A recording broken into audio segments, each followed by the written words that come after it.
Alright, so if everything worked correctly, I've posted to Twitter, and the stream starting soon video is playing.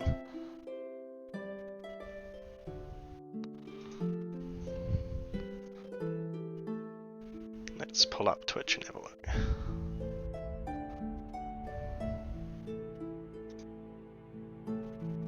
Let's pull up Twitch and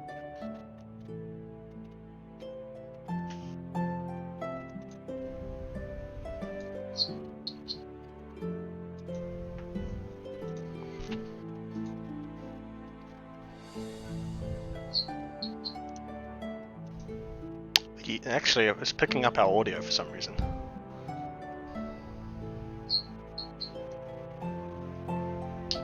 Actually, it was picking up our audio for some reason.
Alright, hello.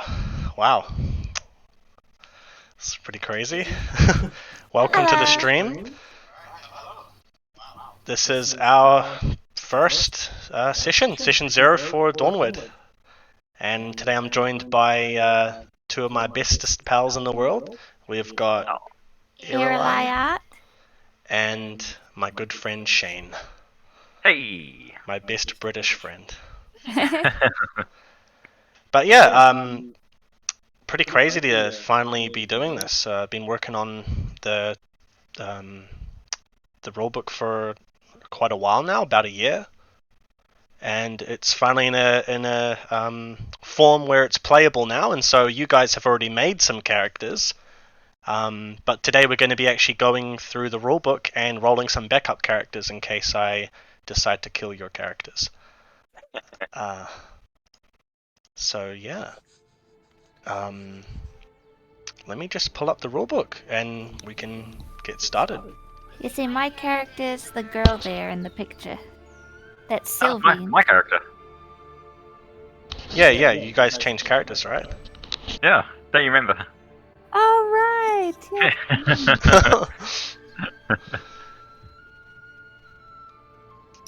Yeah, so, where is it? There we go. So, you guys are welcome to just look at the stream if you want to see the rulebook, or you can pull it up yourself and I just tell you the page. But as for everyone else viewing from the VOD on YouTube or whatever, you guys should be able to see the rulebook, if I did everything correctly. We're probably going to have at least one or two technical issues, because this is my first time actually getting a stream up and running with everything, so just bear with us, and hopefully it all goes well. So just quickly some background on Dawnward before we get started and actually rolling characters. Basically, it's a fantasy world that is very heavily inspired by Asian philosophies and theology and things like that, but it's very rooted in a very Western feudal era Europe. That's basically the setting, and taking all of those best parts from Asian philosophies and whatnot and placing it into that context. And then in terms of the system itself, it's very much so a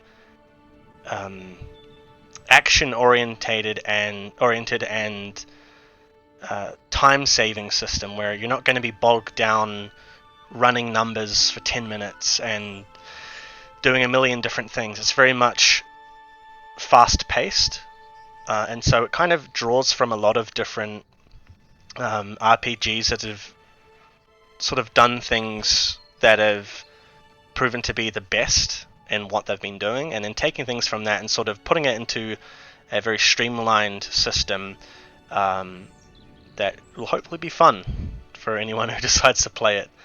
And coupled with that, we've sort of got a unique karma-based system, which is very heavily inspired by Hinduism. That sort of, as you play and build your character, you'll sort of be getting these. Imagine it sort of like in the context of Star Wars. You've got the light side and the dark side. You've got this good karma and bad karma called Dharma. You've got white karma and black dharma. And as you play, your character will grow, and as you get stronger, you will become more good or bad, and that will influence the world around you. That'll influence the people you meet, the monsters you come across, and should hopefully make some exciting moments. But yeah, let's get into the rulebook. So we're going to go down to the Storypath, and that is basically a step-by-step process for getting a character ready for Dawnward. And so that starts first by choosing your race. And so if we go down, there are 10 races to choose from in Dawnward, and they each have their own sort of passive ability that you can put into play in different ways. For example, humans, they are not really unique in any magical sense, but because of their short lifespans and seeking to prove themselves in the world, they start with 3 extra skill points during character creation. And a lot of this won't make sense right now, but later on down the line, when you sort of see how everything works, it'll make more sense. But basically, Dawnward uses a sort of redefined interlock system where you have some stats. You have 9 base stats, and I think it's 6 of those stats govern a certain set of skills. And those skills, you get a certain number of points to attribute to those skills, and you combine the stat and the skill with a dice roll to get a value, and that would be a skill check for your character. So yeah, let's start rolling some stuff on the Storypath. Yeah. So, as I said before, you guys already have characters. Yeah, we already rolled some, so we're rolling another one. Yeah. Again, backup characters just in case I kill you all. So, Just in case. Do we need a backup? Yeah, sounds like it. I will not confirm or deny whether you need that. But yeah, 10 races to choose from. I'll just go through them rapid fire. You got humans, self-explanatory. Aelvan. Aelvan are half-elves. So long ago, the Elvish race, these immortal, sort of stereotypical beings that resemble elves, came to Dawnward, and they immediately tried to conquer everything that they saw, and they failed. And they were all pretty much wiped out, and those that survived had to breed with the remaining human races in Dawnward to survive, and that created the Elven half-breed race. Next to the Vulcan, and Shane, your character's a Vulcan, isn't it? Your main character. Yes. Yeah. Good old Baldric. Yeah, Baldric. Vulcan are stone giants that have been interbreeding as well as their population dwindles. And so it's kind of created this half giant, half human race, and they. I feel bad for the humans who bred with them. Look, we don't get into that. It's a family-friendly stream. Yeah, so they sort of have a stone-like appearance, and they can be about 8 or 9 feet, very strong. So that would be a very good choice for your frontline sort of tanky character you want to build. Churferites. Now these ones are very interesting. Yeah, your character is a Churferite, right? Yeah. Yeah. The best. So they are sort of animalistic chimeras that resemble humans but have a very distinct feature that is animal in nature. And some of them might have huge antlers, or they have hooved feet, or snake tails or snake heads. Puppy ears. Or puppy ears. Yeah.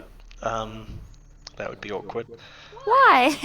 Just like, I just imagine this huge buff guy and all he has is a dog's nose and puppy ears. Probably exists, but he was... Yeah, but would you laugh at him? I don't know, I guess I would be terrified and laugh at him, I don't know. Yeah, so they come in many shapes and sizes. They are the most visually distinct race. And then just to save time, quickly going through them, Aloyans are basically these spirits that didn't quite get to travel to the afterlife. They were yanked out from their destiny and pulled back into the world and placed through sort of dark magic into these metallic constructs. And these constructs are kind of used as slave labor in a lot of the western provinces. To sort of do menial tasks in society. The Nereid, they are basically... I had a question. Yeah. So benevolent are good spirits? Yeah. And can someone put them in there specifically, like on purpose? Like they could trap one in something they made on purpose because they want to be friends, or they want... Yes. Yeah. Yeah, so there are actually some people who would go as so far as to try and trap the spirits of their loved ones within constructs. Would that be a kind of necromancer thing to do at the, like, if you're very powerful? You'll have to find out. Your character wouldn't know that. I'm not asking for my character. Yeah, so this is something that would be in the sort of lore book of the world, but the people who the kingdom Kernland, the people there who actually do a lot of this stuff, trapping spirits into metallic bodies, they employ both necromancy and metalmancy in doing this. So that's all I'll get into right now. But yeah, the Nereid are basically mermaids, a race of water dwellers who can take, sort of alter their form into, like when they're on land, they can turn their fishtails into legs and walk on land. Oh, okay. That's good. Yeah. Cassadema, now these ones are basically the vampires of Dawnward. These people are, long ago, they were once elvish, but they were cursed and turned undead. And so they're these very tall, slender, pale beings that are not quite like the classical vampires that you would think. They blend into society very easily, but they don't sort of hide their appearance. Their appearance is very much known. They are seen as these sort of noble figures in society. They're not seen as monstrous, but their true nature is very much so kept under wraps. And godlings are actually kind of similar in trying to keep themselves under wraps. They are these sort of frog-like beings, then they use illusion magic to hide their true appearance. They are very innocent beings. Are they all frogs? Yeah, they all kind of look frog-like. They're very small and kind of Like hobbits? Yeah. Oh, They're like the size of a dwarf. that's pretty small, yeah. Yeah, and so they So generally they hide... Mm. Oh, you go. They generally like avoid combat and will keep to themselves if possible. But if they're so small, they can't disguise as humans well. They would have to disguise as a child or something. Maybe that's what they do. Oh. You'll have to find out. Find it on the next episode of Dragon Ball Z.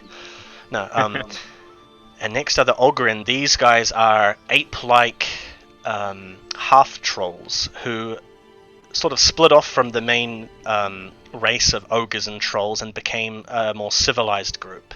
And so they're just like big ape-looking guys. They have their own tribes, and the kingdom will actually be setting our first campaign in Araloth. And they live in these very deep valleys hidden in the mountains. And last but not least are the Florin, and they are a race of sentient plants and fungi. And they have a huge kingdom, sprawling kingdom that is underground and goes from one side of Dawnward all the way to the other. It's the largest kingdom that has ever been. But not much is known about them. They're very secretive, and they only come to the surface world on a rare occasion. And yeah, those are the races. So for Dawnward, you'll only need two kinds of dice. You'll need a D10, 10-sided dice, and a D6. And if you see here, off to the I have that. left here, it says roll. When you roll for a character, you can, or when you make a character rather, you can choose to roll or choose. And so that's just one way of, or multiple ways of getting a character. You'll get the same product at the end, right?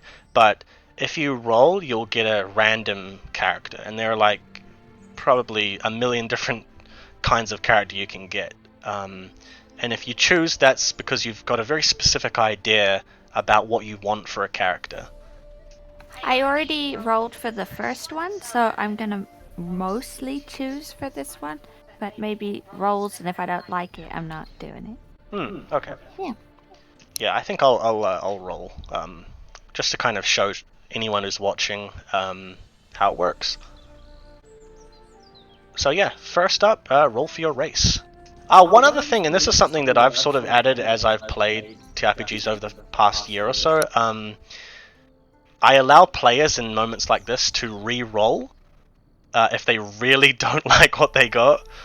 I don't know if you remember, Shane, but there was just I can't remember what we were playing. Maybe it was Cyberpunk Red, and there was just some options in there where it was just like, there's no way I'm having that. And so what we came up with was, you can re-roll, but you have to go with the second option. Obviously re-roll again if it's the same one. Yeah, my problem was I re-rolled again and I didn't like those ones. And so Sylvine has a lot of traits I don't like. So that's why I'm going to choose a lot for this one. Yeah.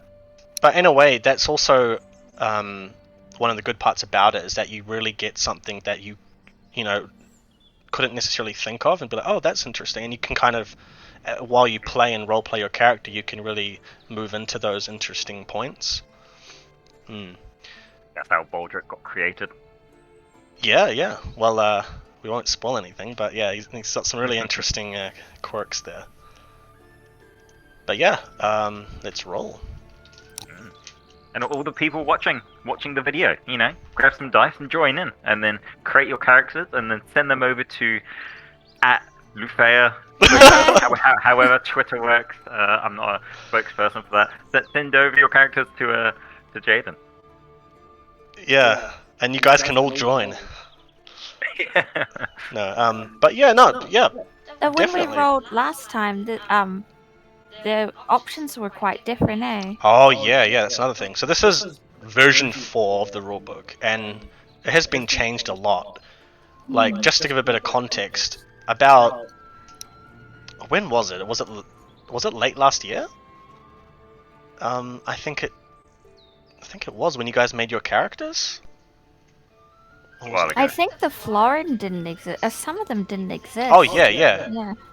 Most of them maybe didn't exist. I'll just get into it a little bit, but it was mostly just human races, and then the Elven. And Cherferites were there. Cherferites, yeah. There were maybe 3 non-human ones, and then the rest were human races. Yeah, and so now it's. Yeah, I've definitely gone a lot deeper with some of the lore aspects. Like the Vulcan were always there, but they weren't a playable race. So I've definitely gone in and add a lot more. I feel choice. like most of the roles are exciting now. Like it doesn't matter what you get, you're going to get something exciting. Yeah. It's like I personally don't want to be a human. So if I had rolled twice and got different human races, I might have been disappointed. But just now, I rolled Nereid, the mermaidy one. Nereid, yeah. Yeah, sorry, Nereid. And I had hoped to be a Florin, but Nereid is also awesome. So, Yeah. I'm happy with I would be happy with a godling. Like there's so many fun options now, I think. That's good to hear. Yeah, because it's kind of like, yeah, you guys can play as one of 9 humans. Have fun. Yeah. And it's like in real life, I'm one of 9 humans. Yeah, what do you say before? I don't want to be a human. I'm like, do you mean in real life? Yes. Yeah. Oh. That's why we play Dungeons and Dragons and games like this, right? So we can get away being a human. Exactly, yeah.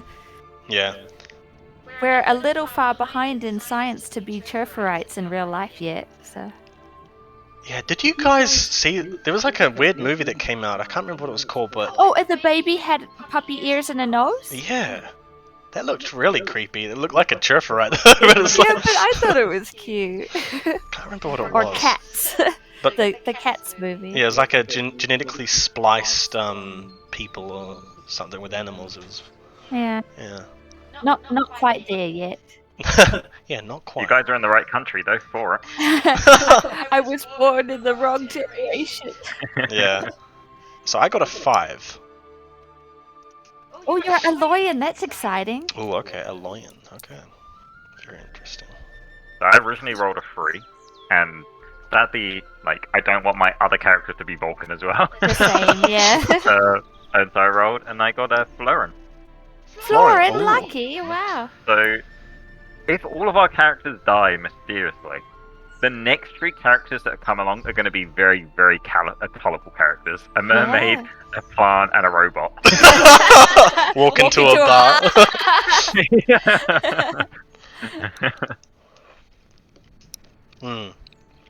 Yeah, okay, that's cool. I like it. So, who's first in the list? So we got me, Aloyan. So I'm gonna. But like plant is kind of like paper, and then rock is Vulcan. You know, where's the scissors? You know, Yeah. Turfurite with claws. So just quickly going through, we won't get into a lot of this kind of stuff, but here are some of the race overviews. Okay, so just showing humans for example, because they are definitely the most diverse in terms of ethnicity. When you choose your race, you then go to that page to see what your racial passive is, like what makes you unique. And so humans, as I said before, they get 3 extra skill points during character creation, but you also get passive bonuses to certain skills. You get a bonus and a negative. And so, depending on what human race you want to be, you'll get a bonus. And so, for example, if you wanted to be the Arelsen, who are these hardy spiritual warriors, very Viking and Nordic, they get a +1 to intimidation and -1 to seduction. They're very skilled at intimidating people, but not so good at romancing.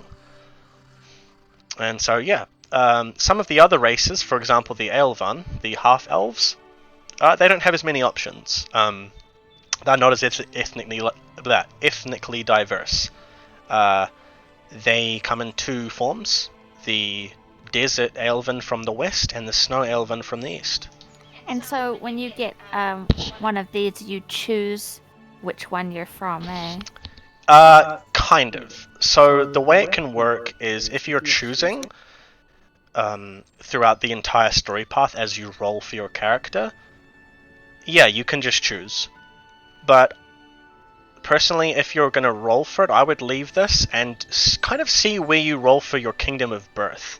Because then you can kind of be like, okay, well, I got Erosia, the Desert Kingdom, for my role, for my kingdom of birth, so it probably makes a lot of sense that I'm a Desert Aelvan if I rolled for Half-Elf. But there's nothing specifically here saying that you need to roll for it to be locked in. It would make an interesting story. If you're a snow elf, how the hell are you in the desert? Yeah. And did you melt? Alright, so just going through, we'll go down to Aloyan. So these are the robots of Dawnward. And they come in a lot of different shapes and sizes, basically because they have a lot of uses and tasks in Kernland, where this happens, that they need the robots for. So they come in, is there 6 there? Yeah, there's 6 kinds. And so I think I'll just roll a d6 to see which one I get. You might want to zoom out just a little bit on the... Yeah, it's getting cut off just slightly. Oh, is it? Okay. How's that? Oh, I guess there's a bit of a delay, isn't Yeah, there? there we go. Oh, yeah? Yep, that's good. Oh, cool, okay.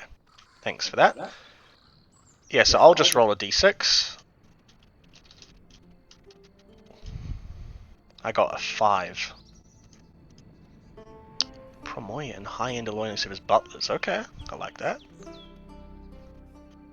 So, already I've just got, for my race, I'm an Aloyan, so I'm a sort of an artificial construct, and I've served as a butler. That's interesting. So I get a +1 to social etiquette. And a -1 to endurance. You could have such a cool outfit. Yeah, I already got a few ideas for the character. That's yeah, interesting. All right. Next up, I think, is you, the Nereid, the mermaids.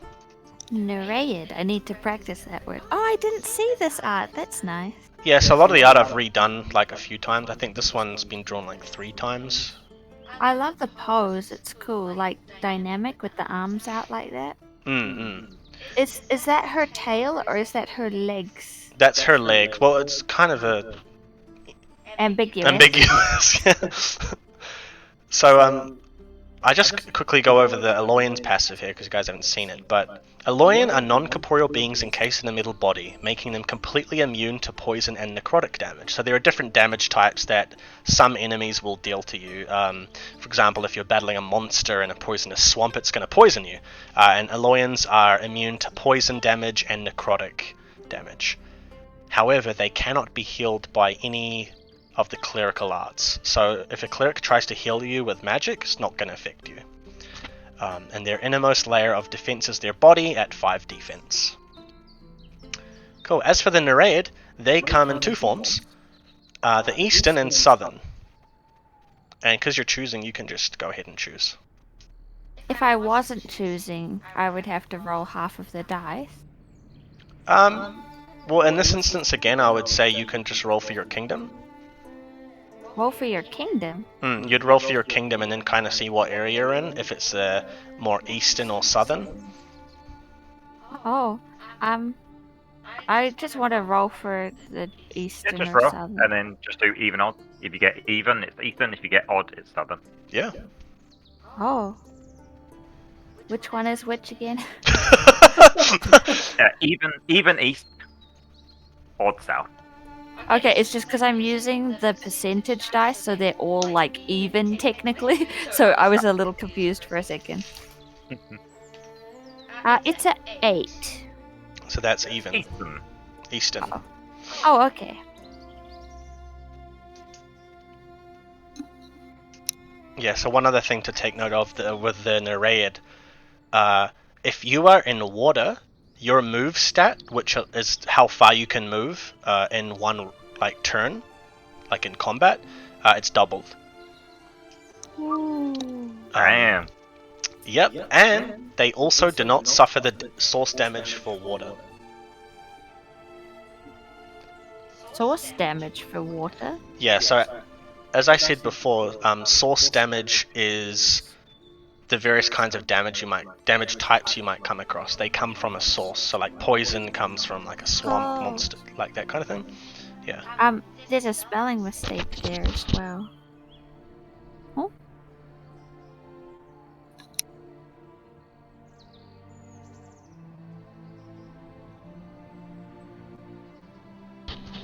Oh yeah, I see. Yeah, and then they suffer a -2 to all actions in dry areas such as deserts. Okay. And what was your one, Shane? You got a... Florin. Florin, okay. Alright, so I think I said this before just briefly, but the Florin come in 2 forms. There are the flower types and the fungi types. Oh. Oh, fungi, 100%. That sounds like fun. Yeah, and so just a little bit of a lore on these guys. So they have their own sentience, but they also have a kind of a very ambiguous connection to a hive mind. And they can almost feel when another one gets hurt. If they're very close in proximity, then they can feel it very strongly. But if they're very far away, it's quite weak. And one other thing, your passive, you get to add communication with fungi as a language at rank 4, so you can talk to mushrooms. Animate the poison, let's go. Yep. One other thing, if you, for example, if someone crits you, you can, and you lose a limb, you can regrow that limb. Oh, that's good. Yeah. Regrow. Limbs free to use. Hey, let's fucking go. That's awesome.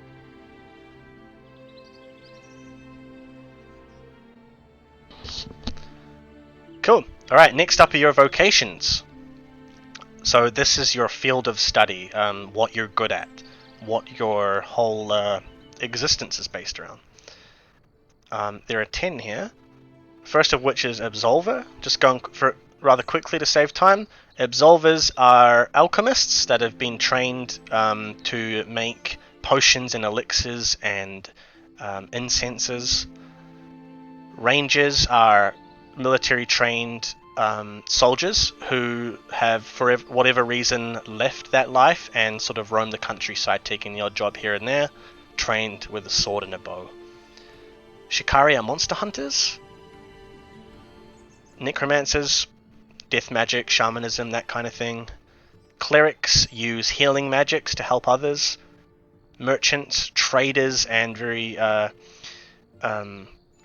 role-play oriented characters for those who are interested in that. Nomads are sort of the stealth vocation. They are trained in the performing arts, and they are very skilled at getting in and out very quickly. Bards, performers, very much the opposite of the nomad. They are all about getting up in your face, very boisterous and flamboyant. Marauders are the frontline fighters. They use huge weapons, they can take a lot of damage, kind of your tank. And sorcerers, they employ the elemental arts, fire, water, that kind of thing. And yeah, so you can roll a d10 or choose for your Are some of these vocation. limited for different races at all? No. Okay. 1d10. 8. Right, 8, if I remember correctly, is a... I got an 8 too. I might re-roll. I'm not interested in being a bird. It's a bard. Yeah, Oh, I'm happy to be a mermaid bard. that could be Yes. really interesting. Good because they like singing. True. Yeah, that's interesting. I got a cleric for my next roll. I rolled a 2. I think it would be really interesting to roll an Aloyan cleric. So like he's learned all these clerical spells, but he can't even use them on himself. That would be the definition of a butler. Oh, it's like the ultimate sacrifice to dedicate your life to save others, even though you couldn't save yourself. Oh, that's deep. I'm gonna re-roll.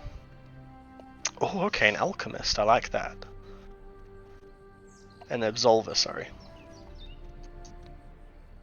Okay, so you guys got your vocation? Awesome. Yeah. And you guys at home, feel free to, if I just scroll rather slowly, you guys can pause it as we go. You can kind of get an idea on each class, because each class has a vocation, has its own passive ability. So, for example, let's go with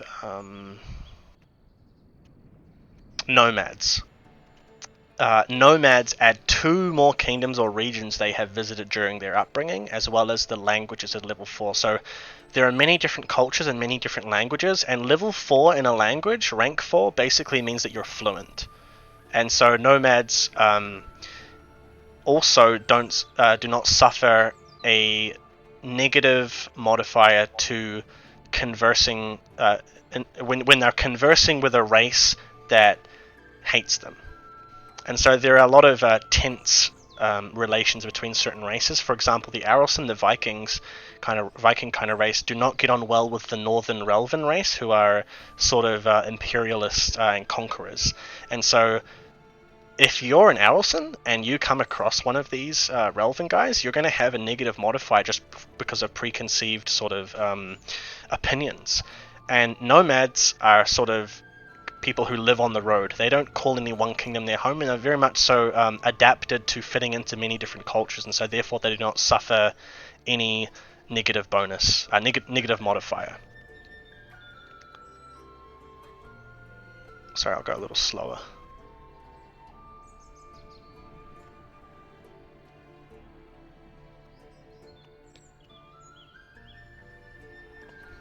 Cool. So as well as having a passive for each vocation also has a specific skill that they learn as a 1-cost skill instead of a 2-cost skill. And so what that means is when you make your character and you get down to redeeming the 50 points you get for skills, there are certain skills that are 2 cost, and so to get it up 1 rank, it costs 2 points in character creation.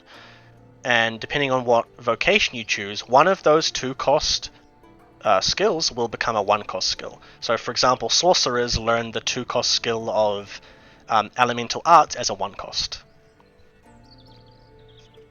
And some of them you get an item when you start. Yes. So, for example, a bard starts with any instrument of their choice for free. If I was a mermaid bard, could I have like a waterproof instrument that could play underwater? Yeah, I don't see why not. That sounds really interesting. Thank you. Alright, now we're getting right into the story path. So this is where you get down to nitty gritty, where you were born, what your family situation was like, your siblings, your personality, things like that.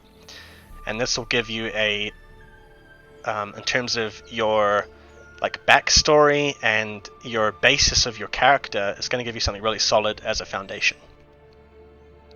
So first, please roll for your kingdom. So roll a d6 for your kingdom of birth. I got 2. I got a 4.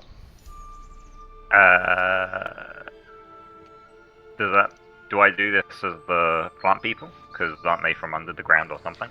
Yeah, so the way that this can work for Florin is that because their kingdom sprawls, it goes under the entire width of Dawnward. The area that you get is the area the area that's above your place of residence. Okay. I am gonna re-roll that. I don't know enough about them to really mind where my character is born, and I guess I'm a mermaidy thing, so I'm from a river or sea or something. Yeah, so I can give you a bit of context on that. So, what did you roll? Romania. Oh, yeah. So, well, that's actually kind of good because you got Eastern for your race, right? Yeah. So, Romania is the northeasternmost kingdom, and there are a lot of coastal areas. There's an area called Red Bay, which is this huge coastal sort of peninsula, and you could very easily be from off the eastern coast because Romania covers almost the entire eastern coast of Dawnward. Yeah, that's good then.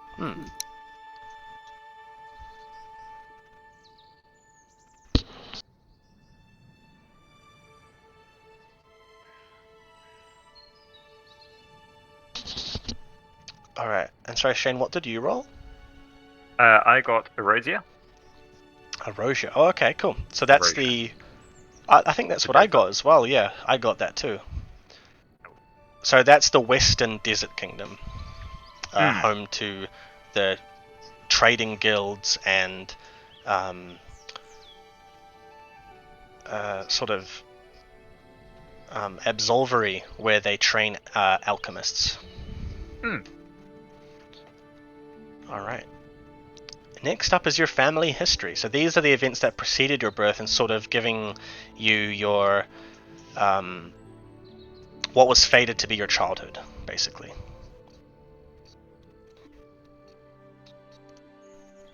Can I fit all of those in the... No, I can't. Well, just roll a 1d10 for now and we'll go through them. You can fit them all. Can I? Yep. I think I got it maybe. Yeah, okay. Oh. I got 10, but I can't see the bottom one at the moment. Oh, really? Okay. Yeah, so I rolled a 1, slave. Alliance? Perfect. Oh. So one other important thing to note is that you'll have some familial skills as well, and these are things you sort of inherited from your family or whatever circumstance preceded your birth. So for me, for a slave, they have +1 awareness and -1 to education. So be sure to note these down as you make your character. For me? Yeah. That's a nice one. Oh, yeah, we'll take that. What did you get for yours, Shane? Artisan Smith. Oh, okay, that's interesting. I'm the Little Mermaid. So, aristocracy nobles. Your dad's Neptune. Yeah. Alright, cool. Let's move on. Yes, so your birth sign is next. So, in Dawnward, Dawnward has its own calendar. It has its own months, it has its own days, it has its own holidays, it has its own moons, moon phases. So, there are 8 days to a week in Dawnward, and each of these 8 days represents one of the 8 deities. There are 3 main gods and 5 demigods, the children of those 3 gods, and they make up the pantheon of the gods. And so, depending on your day of birth, you get a small bonus. So, for example, if you were born on the day of Suman, which is the day of the goddess of dawn, you get innately a +1 to your faith. So, roll a d8 now. In the I chat. don't have And a if you get an 8 D8. or a 9, just re-roll it.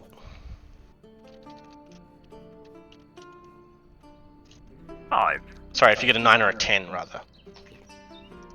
How do you pronounce number 5? Sorry. Ithunan. I got Ithunan. 7. I think I got 7 as well. Let me have a look. I don't think that really fits my character though, so I'm going to actually re-roll that. My guy's not courageous. No. I A 3. got a 1. I'll A do. Suman. I re-rolled as well, because, yeah, war and rage didn't sound like her.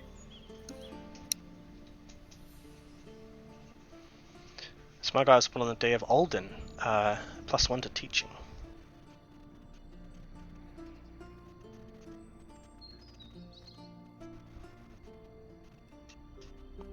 Maybe as part of your butler job, you get to look after the kids and teach them. Yeah. And I killed them. No, just kidding. Cool.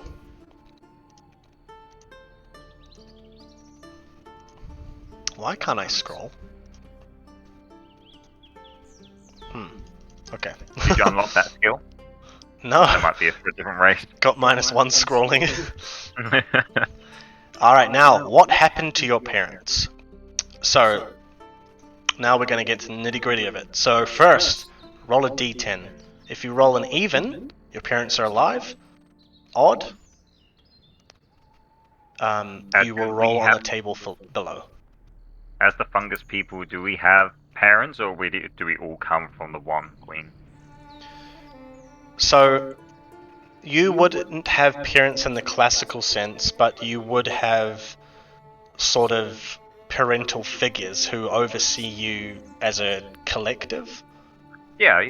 Like ducks. Yeah, like ducks. That's a very specific comparison.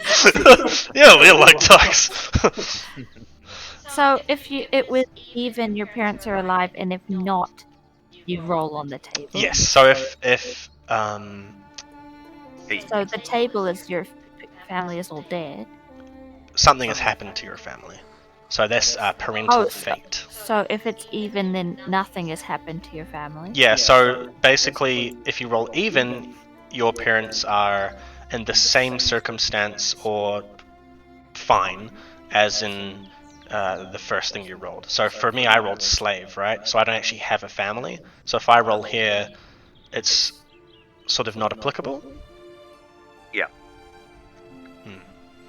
But just for some reference, later on you'll roll for how many allies you might have, or people you've come across in your time, and you'll also roll for the person who had the most influence on you, most influential friend. And sometimes you might roll for example, you befriended a mage, and if you roll something here for your parental fate that could be a little interesting for that character, you could apply that to them without issue.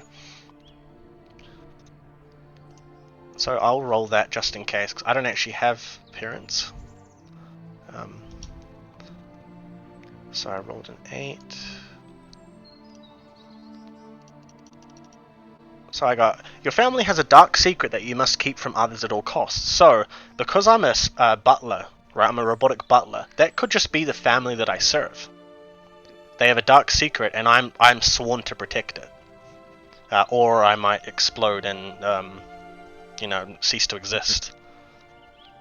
So just record that, and you can apply it where it makes sense later on.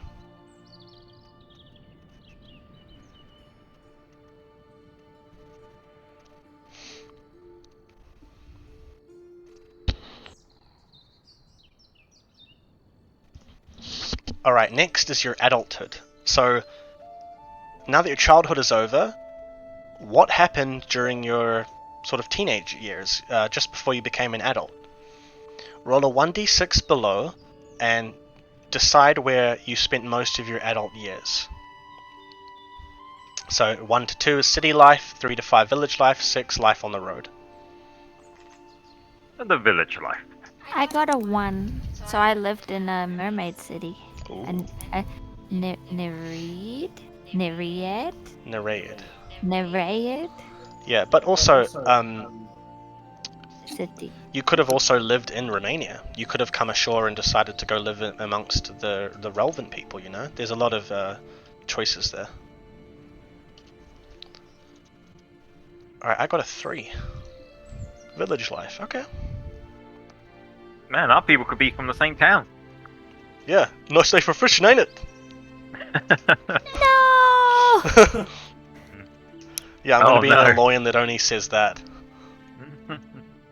But that's a great way to introduce the party. Somebody fishes up their Yeah, we're out fishing. Can you pick me up? That can be campaign 2. Alright. Yeah, cool. So note down that bonus skill you get as well.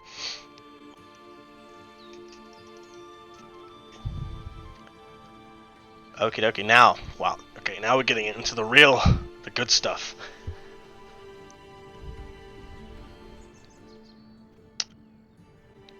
Cool, ready? Alright, now, siblings and friends. So this one's going to take a little while, so we'll try and power through it. So first, roll a d10 and subtract 5. If you have a number left over, that's not negative. That's how many siblings you have. I have 3 2 siblings. Oh, wow, okay. I'm going to try reroll. I want to try get at least 1. Hey! 10. No. 7. Oh, wait, what was it? Subtract 5? Yeah. Oh, whoops. I have 4 siblings. Uh-oh. Just for the sake of the stream, I'm not going to roll all of those. I'm just going to I'll roll 1 of the siblings. They're quadruplets and they're all exactly the same. Yeah. They all want me dead. I'm the quintuplet. Yeah. So, rather than rolling once and just going male twin once you did shy, roll once for each column. So roll once for gender, once for the age, once for their feelings, once for their personality. When I did that last time, I accidentally managed to get all the same for all 3 sisters. For all 3 of them. Yeah. 10, 5, 3, 1. Okay, so 8. It's a girl.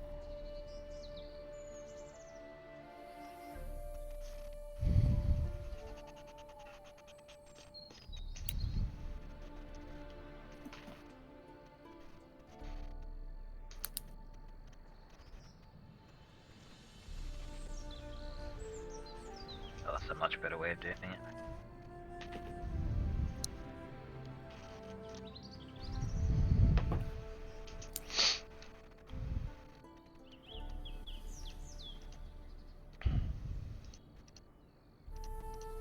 Yeah, so I have a younger sister who's jealous of me but shy.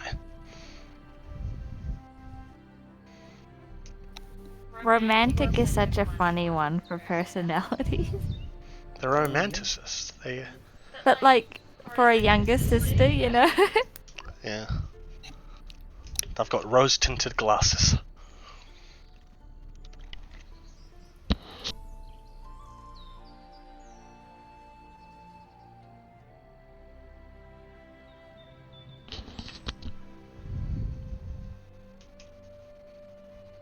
Alright. Yeah, so one other thing, just as you guys are rolling, for chat, if you roll something like they want you dead, or they have an aggressive personality, you can even put them into your backstory as a sort of an enemy character. Otherwise, you can just put them in there as an ally if they're likely to be someone who would come and assist you in battle or with a problem.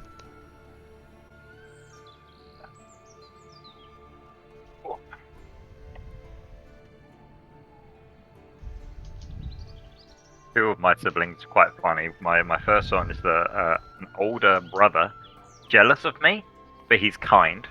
And I've got an older sister who loves me, but is aggressive. That's so funny.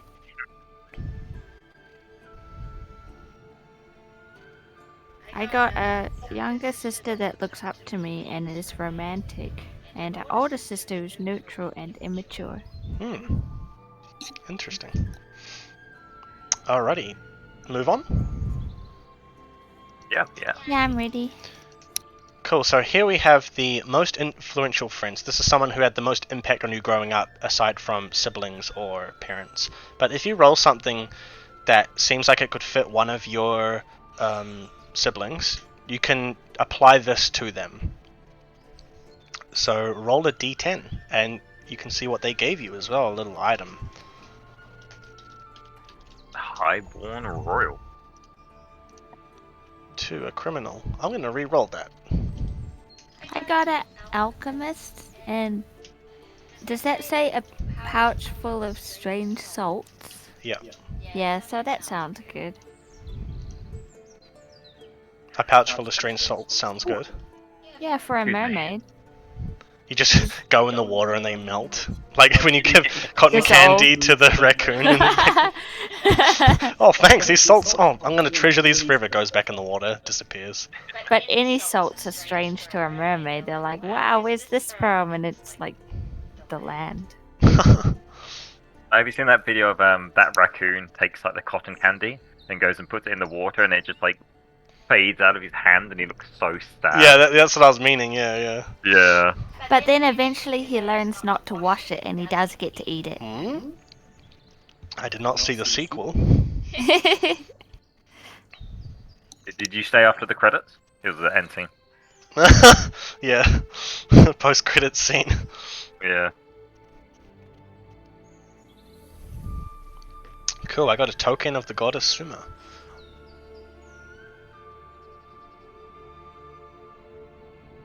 Yeah, I think on my first character I met the merchant and got the 50 extra silver.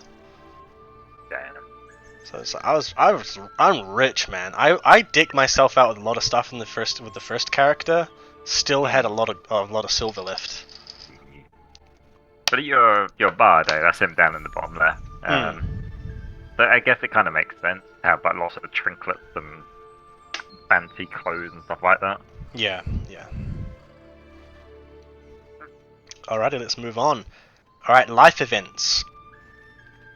So this will flesh out the sort of time in decades, sort of, that you've had things happen to you. So, first you need to determine whether you're young or old. So, many races live longer lives compared to humans, such as the half-elves and Chiferites. Casadema, the undead sort of race, they are very, very old, and Nereid regenerate. Yay! But they live quite short lives. Oh, About 50 or 60, and then they regenerate again and get to live again. So they essentially just live over and over. like jellyfish, you mean? I don't actually know about jellyfish, but So do you mean that they become babies? yeah. So when they die or get super old, they enter a sort of a metamorphosis state, and they become a child again. Oh, into an egg. Yeah, kinda. So Maybe more akin to like a butterfly, if like a butterfly got to become a caterpillar again. Oh. Yeah. Well, jellyfish do become a plant again, and then they become jellyfish again. What? A Yeah. plant? I didn't know about that. Yeah, they come from plants. What? Maybe you need to add a new floor in. Do you know about this, Shane? She messing with us? This is like Earth lore. Earth law. Oh my goodness. 9. I don't know what we're rolling. What are we rolling something? Oh, okay, so yeah, I kind of forgot to say. So for every 10 years you've been alive, up to 50 years, so up to 5, roll each time on the life events table. So obviously if you're like a Casadema who's been alive for like centuries, you're not going to do every century, every How do decade you know you've been how alive. old you are? You can just decide that. Oh. So if you want to be an old Nereid or a young Nereid, you can choose. Oh. Do old Nereids look young though? Because they regenerate or they don't? Yeah, they stay kind of young, yeah. Oh.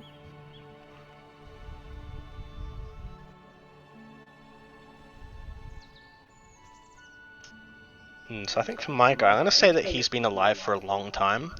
So what's the roles graph that's next to this? So let's say you chose 4 decades. You're 40 years old. So you roll a 1d10 4 times to see what kind of life event you've had in each decade. Okay. I was thinking of maybe just being 20 or something. And just have 2. Yeah. Yeah. That's what I did. Yeah, I'm going to be a bit selfish, and I'll do 5. So 10, 8, 4, 3, 1. I do like 5 and then my character just dies from old age straight away.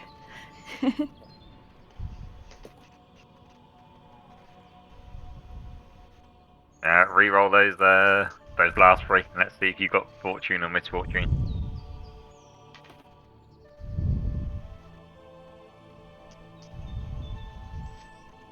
Or is it done as if you get a 1 and 3, it's misfortune, 2 and 4, fortune?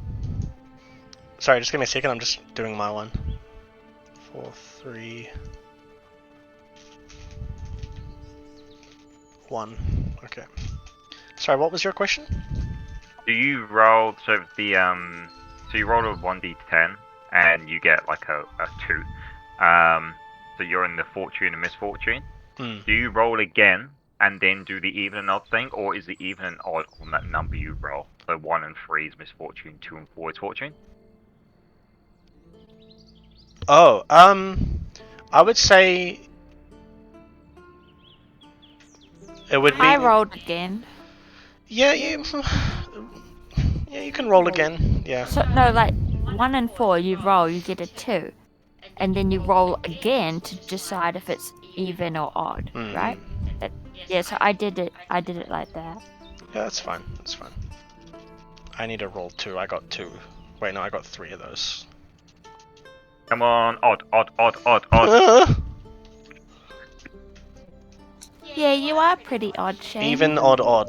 Uh-oh. Hey, 2 of them. That's not good. That's not good. My guy's just had a terrible life. Sorry, Mr. Wayne. I failed you, Mr. Wayne. Oh, he's got to have a Cockney accent now. Yeah. That's going to be hilarious. But a robotic one. Yeah. I'm sorry, Mr. Wayne. Alright, so now we have fortune and misfortune. So do any of you guys have that kind of life event? Yeah. I have a misfortune. Yeah, so roll a d10 for this unfortunate thing. Oh, I just meant joining. No, I'm just kidding. Wow. Jackpot. I got 10. I'm cursed? Yeah, you are. Oh, that's pretty cool for a mermaid. So you can choose a curse on page 72. So just write that down and remind me later, because we'll do that like last. Okay. So I have a fortune, and 2 misfortunes. Not the League of Legends character. Alright. So I rolled a 9.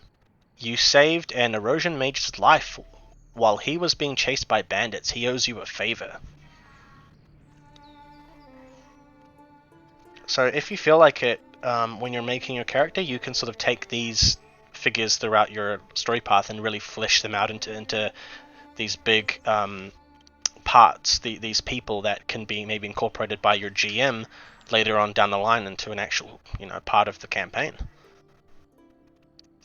And maybe even if this character isn't being played at the time, the people they know could be in the story with our other characters as early warnings, Yeah, true.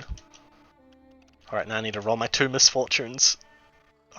Oh, no. 10 and an 8. You're cursed. Well, You're cursed twice. yeah, 10, cursed. Oh dear. And you have to choose so many, and you just can barely walk. Okay, here's an interesting one.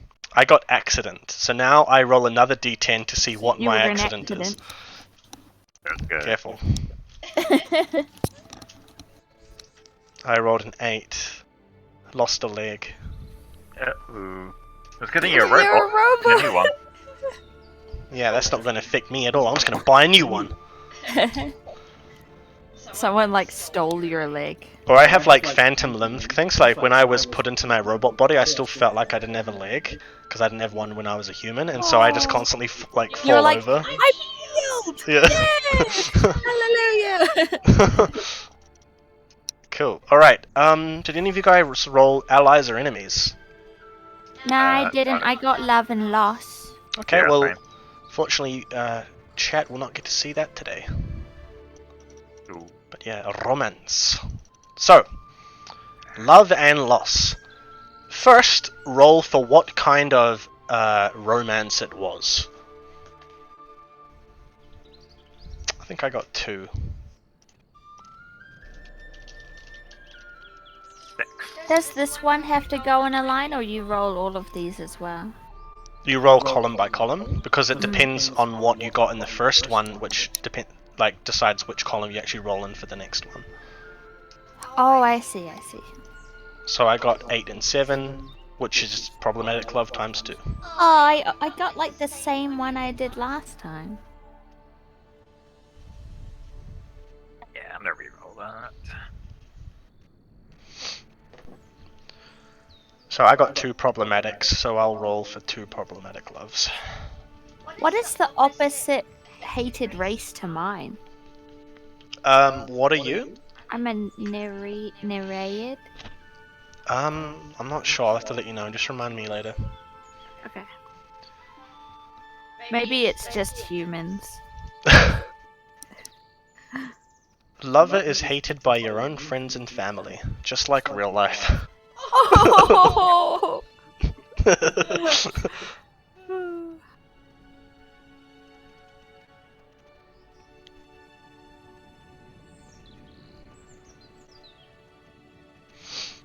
What was my other one? 10 and a 7. Lover is a reflection of yourself and always tries to outdo you. Oh dear. Wouldn't maybe the hated race of Nereids would be Alliance, because they're opposite?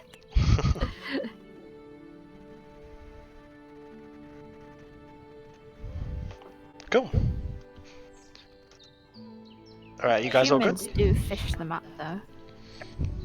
Sweet. Or an otter people, which don't exist here, but... We're looking at sea otters.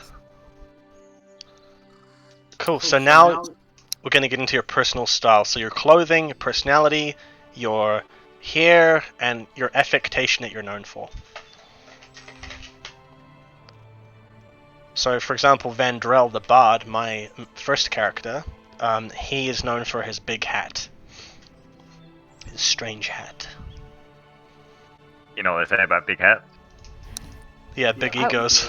I wonder what Exactly. old-fashioned Nereids wear. They wear, conch shell bra or something. Alright, 5551.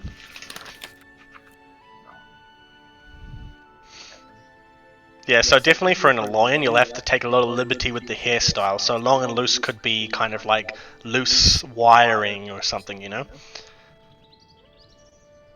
Yeah, I'm gonna re-roll every single one of those.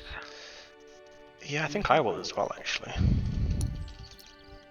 I got 2 of them exactly the same. 3D those. Shoulder them.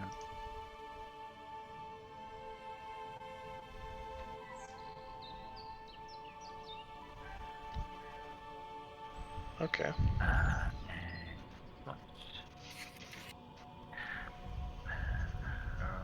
1D, 2D10. There we go. Old fashioned. And flirtatious and or coy. I got +1 to flirting, I think, earlier on. Deduction. Yeah, you did.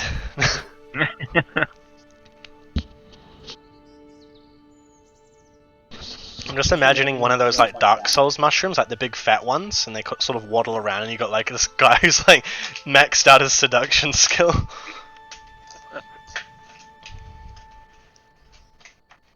So what, my character, that would be like an incel that actually thinks he, or neckbeard that actually thinks he's, like doing well when he's flirting with people. No, your character is a Chad. Okay. I can just imagine like there's talk in the taverns, and there's this guy who's just crying, and he's like, everyone's crowded around him, and he's like, what happened? And he's like, this mushroom seduced my wife. It's like, I've been fertilizing these vines. Jeez. Yeah, you want to see how much of a fun guy I can be? Wow. Your guy's just gonna be mushroom puns. Leaving the seed everywhere. I mean literal seed, please don't block me. Oh, I just got Okay, an I'm email. gonna be I've been a bad- copyright striked. Copyright. Wait, no, that doesn't make any sense. I've just been my It's channel's like been struck. R-rated for a plant pun. Cool. And then roll 3d10s for your feelings about others, what you I value didn't the manage most. to finish mine, sorry. You didn't? No. Oh, sorry. Alright then. I like writing things down really slowly. Hmm. Oh.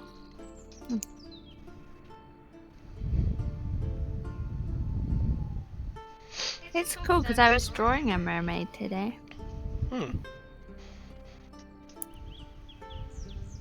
What does it say? Affectation. What is it? Oh, it means something bad that you have.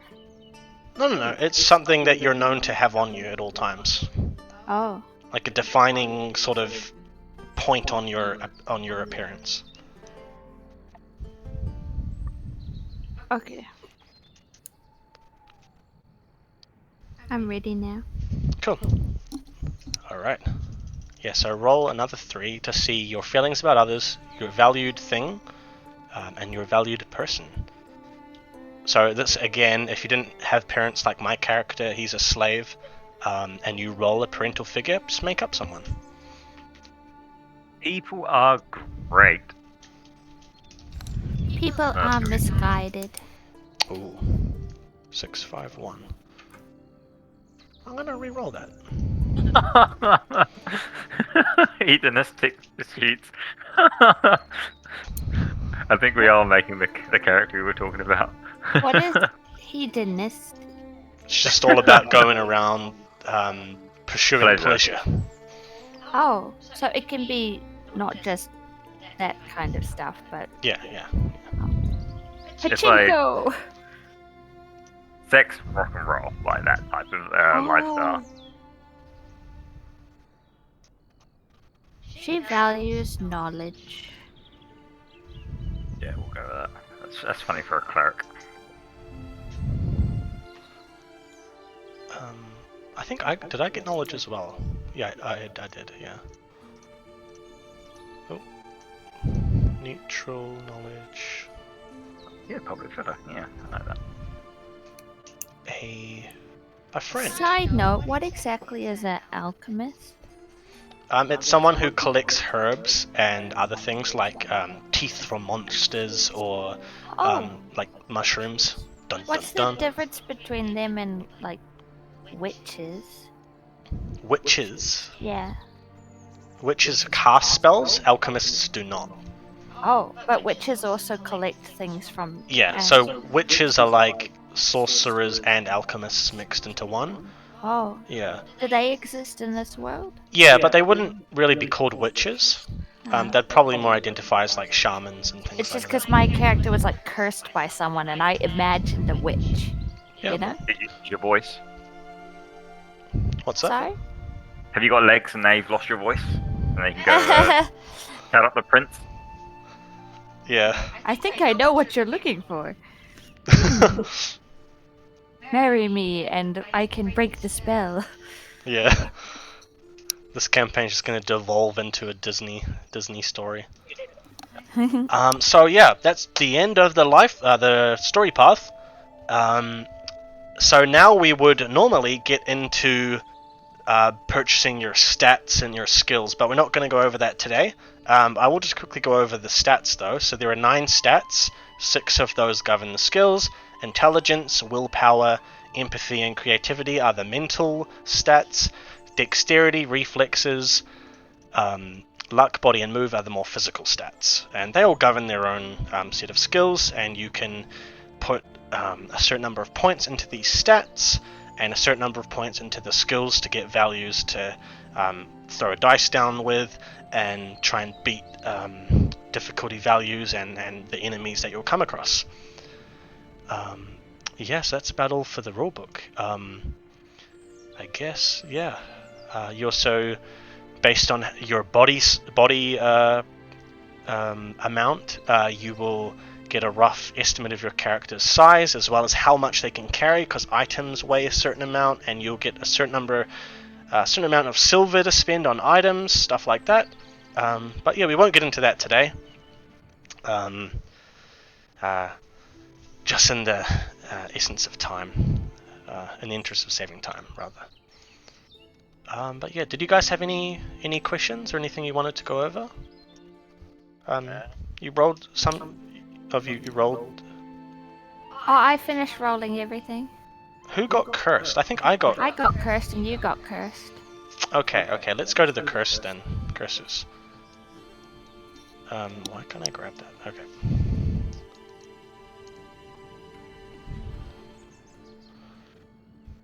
Yeah, this the Streamlabs sort of thing for scrolling through a PDF is not really intuitive. So you guys can see there's armor, items, weapons that you can use your coin to buy, as well as going over things like crafting and improving your weapons and armor and whatnot. Alright. So you can choose 1, 2, 3, 4, 5, 6, 7. There's 10 there, so you can roll a d10 if you want for what your character is cursed with. Do it.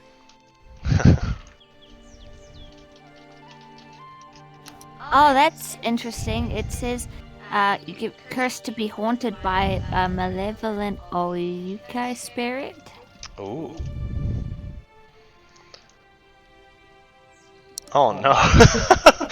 So my character's been cursed with Thuna's glare. An age-old curse makes you fall in love with the first person you see. And you're a robot. Yeah, that's gonna be awkward. Yeah.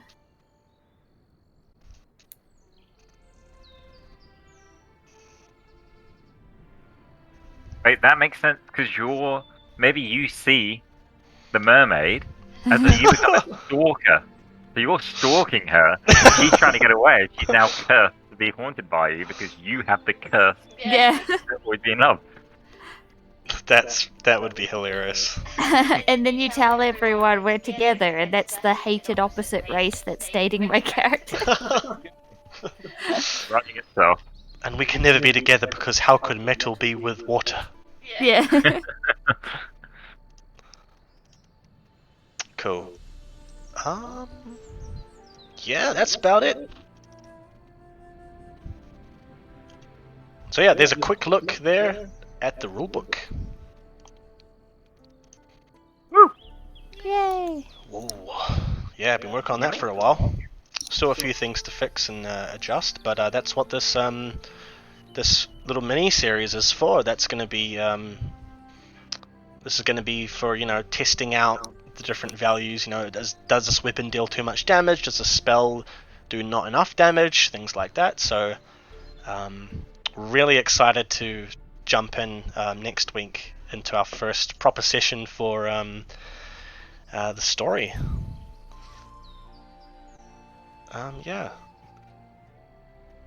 But as for today, we will take a short break fairly shortly, and we will then come back with a little surprise combat encounter for you guys to practice your characters with. Yep.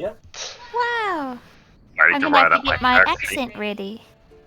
Yeah, but just use your first characters. Oh, yeah. Sylvain and Baldric. Yeah, Sylvain has Yeah, an yeah. accent. I haven't got all that. I've got the information, but I don't have it fleshed out on the character sheet. Okay. I've got it on the character sheet. Nice. Yeah, here's your character sheet actually. There you go. Oh, thank you. Yeah. So you guys want to take a break now? Is that all good? Yeah. Oh, if good. you want to. Cool. Yeah, so guys, we'll be back in about 20 to 30 minutes with a quick combat encounter. Alright. See you soon. Bye.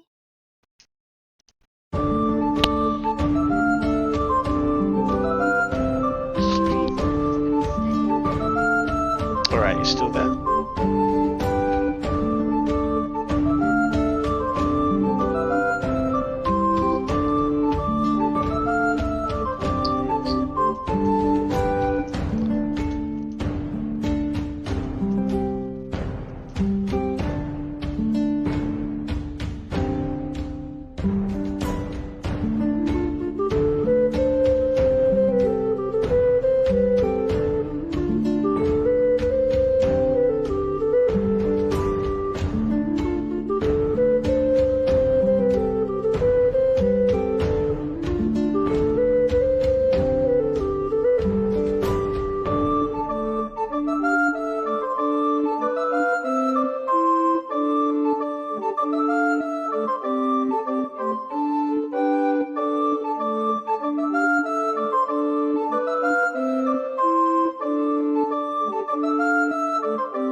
Alrighty, we are back. Hello.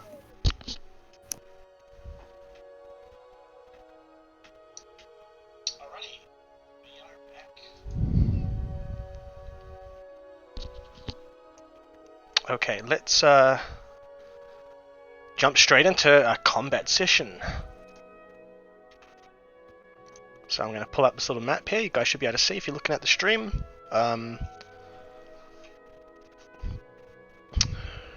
Both of you have the stream up, eh? Yeah, I do. Sweet, that's really handy. Cool. Yeah, so Sylvain and Baldric are walking through the woods. There's no one around and your phone is dead. No, just kidding. But yeah, you guys walk into this forest and you can see up ahead there are three figures sort of rummaging around on what look to be a group of dead bodies. Off in the distance you can see a very large man. He's sort of standing over these other three who are sort of normal size and height. This guy in the back, he's a lot taller. He's like 7 or 8 feet high. You can't quite make out what is, or discern what his race is, but he's very tall and he has a huge battle hammer sitting on his shoulder.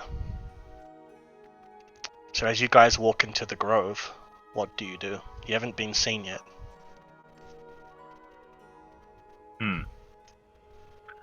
Now, I mean, we're not exactly the most stealthiest party, are we? Have we been spotted? Like, No, we so haven't. you guys have just walked into this grove, and they're too busy rummaging around. This big guy, he's just looking at the guys rummaging around. They haven't seen you yet.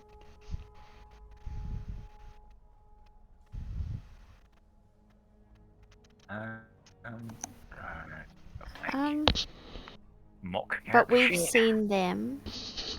Yes, you have.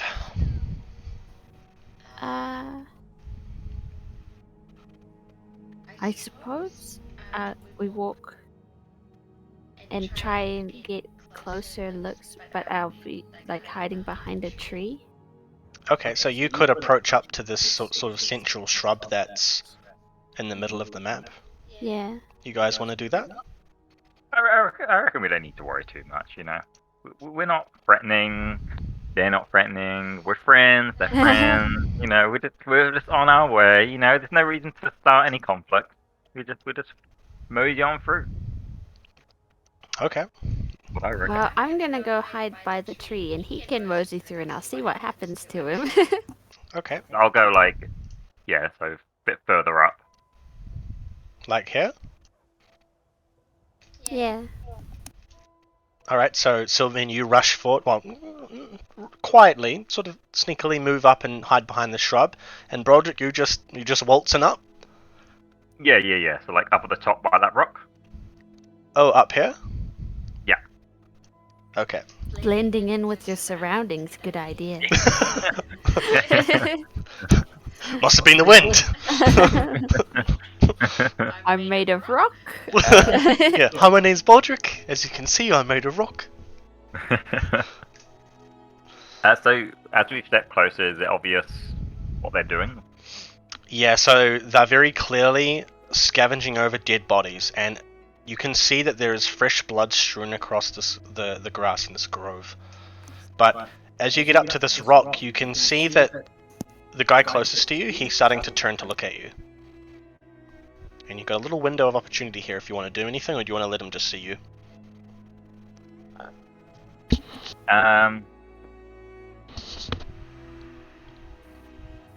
What Can can we I see do? what kind of person or thing that they've killed? Looks to be a civilian. Oh, one civilian. The three closest to you, the guy on furthest away, he isn't standing over the body, but he's just standing there overseeing these other three. The three closest to you, they are all they're all scavenging over their own body. Oh, it's 3 bodies. 3 bodies on the ground. Oh.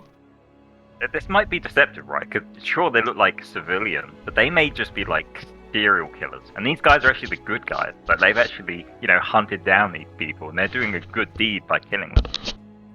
We shouldn't be judging straight away. Yeah, they're metagaming for that white Dharma. Exactly.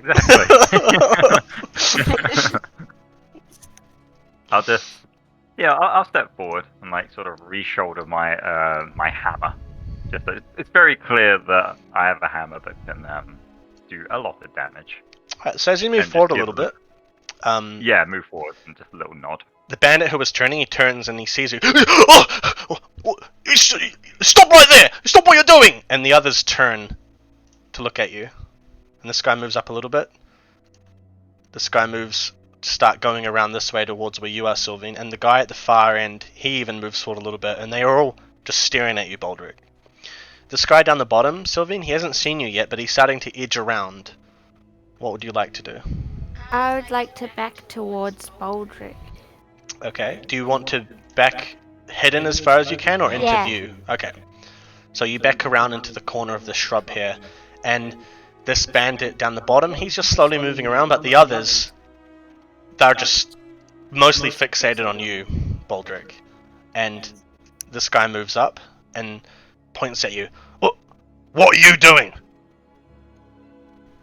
I could ask you the same question. Well, and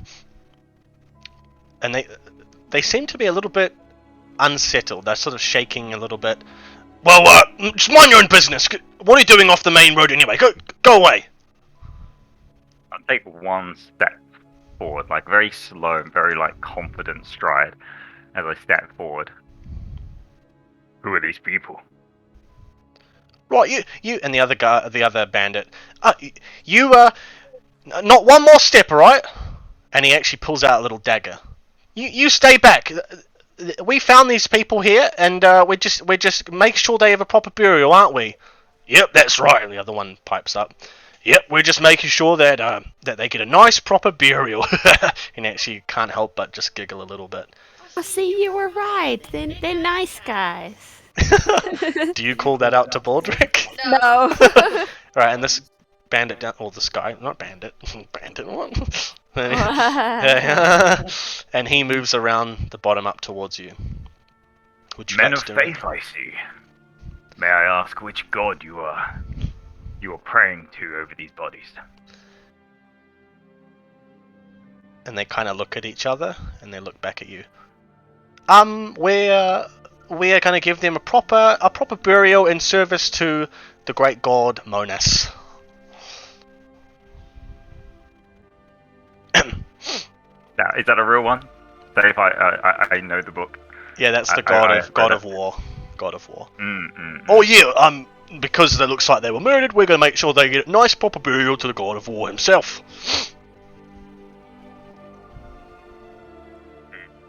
Does my, because I have a pendant for the sun goddess. Mm.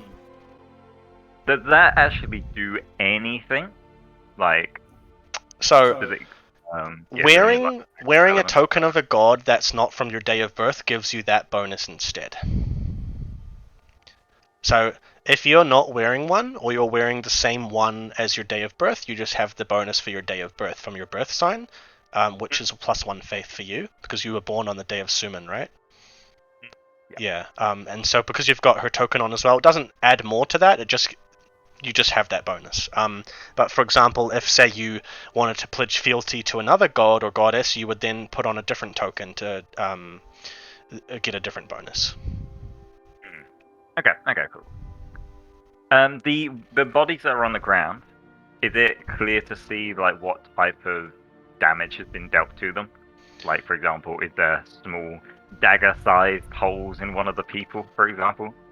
Yeah, as you get closer, you can see that these people have just been stabbed to death, like, multiple times. There's blood pooling out of different parts. There's this woman on the ground, around where these two guys are, and she's just got an innumerable number of cuts in her dress, ripped and torn, blood pooling on the ground. So what are you guys doing out here, then? Well, my friend and here, we were just going for a stroll through the woods, weren't we?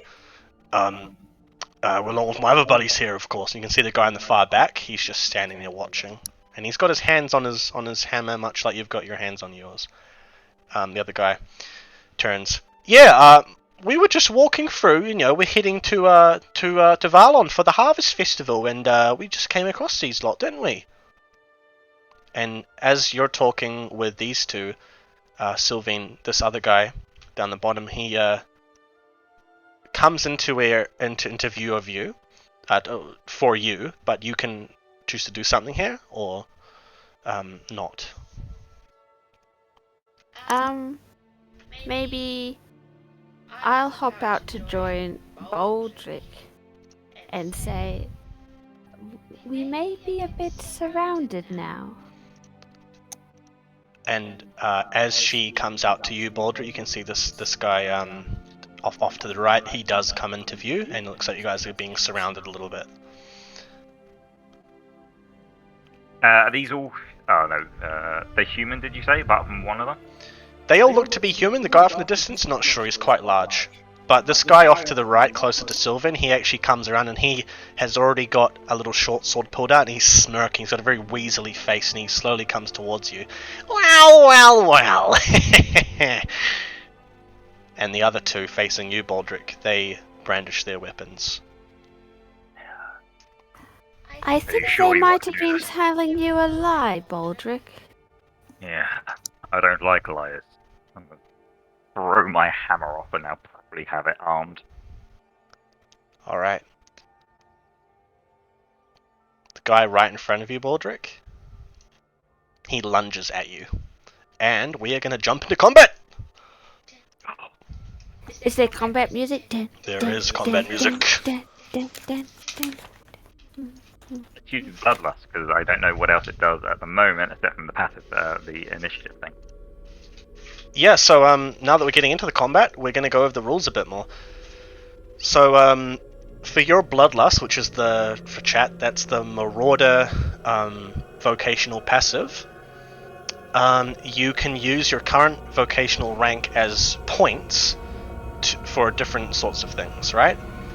So currently, you can use that to push yourself up in the initiative queue. You can basically make sure that you go first. Even though he's lunging towards you, you can use that point right now to instantly attack. Yeah, I would like to do that. I'd like to put myself at the top of the queue. Alright. So do I need to roll? No, you do not. I'll tell you what the initiative queue is soon. Oh, okay. Alright, so... Actually, I'll just let you know right now. So the queue is going to go Baldric, the guy that you're attacking, call him Bandit 2. And then Sylvain, you'll go next. The guy close to you, Sylvain, will go after you. And then the other guy, Baldric, off to your far left, he will go. And then the guy furthest away, the guy of indiscernible race, he will go last. And that is the combat queue. Alright, Baldric, do you want to roll an attack? Yeah. As he comes running towards me, I've got my hammer out. Good. And then with like a baseball swing, gonna bring the hammer around, just smash him around the side. Okay, so what am I doing? Alright, so your attack roll will be... what weapon are you using? You're using a great... Blunt weapon. My great hammer. Yeah, so you would roll your blunt weapons plus your... does that come under Dex, I think? 1d10 plus the base for blunt weapons. Yes, yeah. Okay. I rolled a 21. I don't know if you're doing crits in this game. But... Yep, roll again.